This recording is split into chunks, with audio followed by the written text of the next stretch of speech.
Hello guys, welcome to PR TV. So for today's video guys, ituturo ko naman sa inyo kung paano nga ba natin pabilisin yung video natin.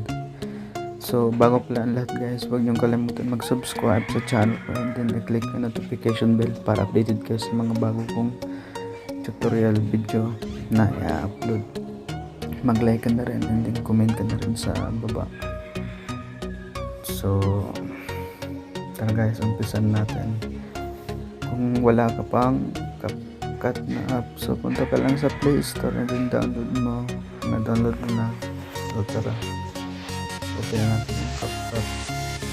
Click natin yung CapCut, new project, and then punta muna ako sa album kasi makita ko yung kalahati ng laman natin cellphone, picture, video, may mga ano dyan, pangalan kung saan nakalagay yung halimbawa, sa isang video, 10 minutes, natin yung bilog, and then yan, kailangan natin format, yan, 16:9,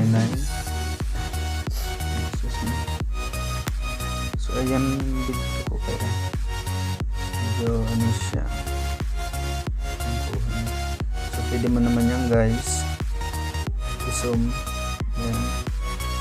Pero kung okay na rin naman yung video mo, format na yung ayos, ito mo nang galawin. Ito kasi yun po, ito set ko lang, ganun yung try natin. So pag tayo natin ang araw pa kalawa, click natin yung video and then hanapin natin yung speed, click natin yung the normal and then set natin yung 2 times 12 times 10 times 100 times mabilis.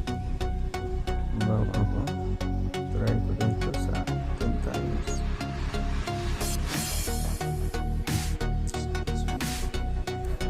Yun, check natin, try natin i-play.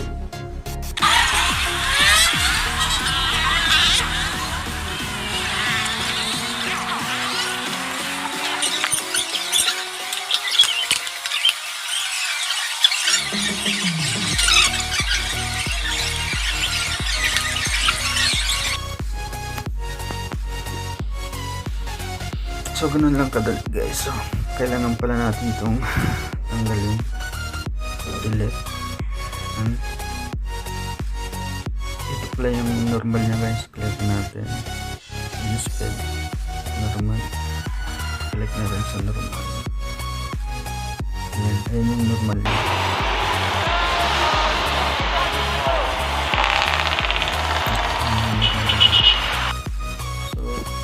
Kaya mo pa naman pabilisin nyo ng todo guys, may 100 times pa naman, 10 times lang yung kanina, pwede po sa 2 times, ano gusto nyo bilis, 5 times, yun ang bahala. Check lang natin yan.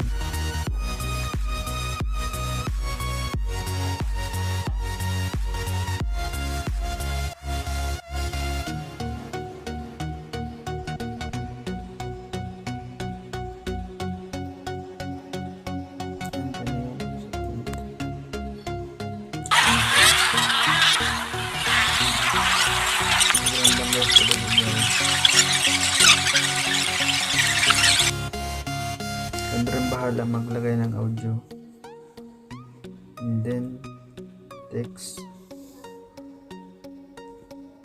tapos pag okay na, tapos ka na mag-edit, click nyo to, huwag nyo itong kalimutan i-click, then export natin siya.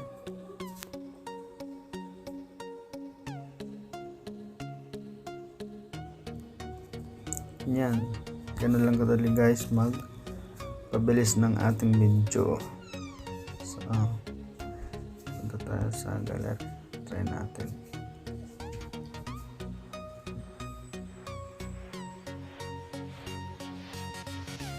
Yan guys,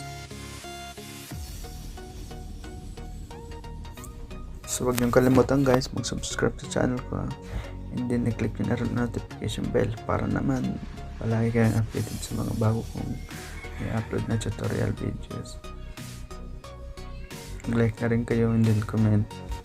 So hanggang dito na lang guys. Thanks for watching. Peace out.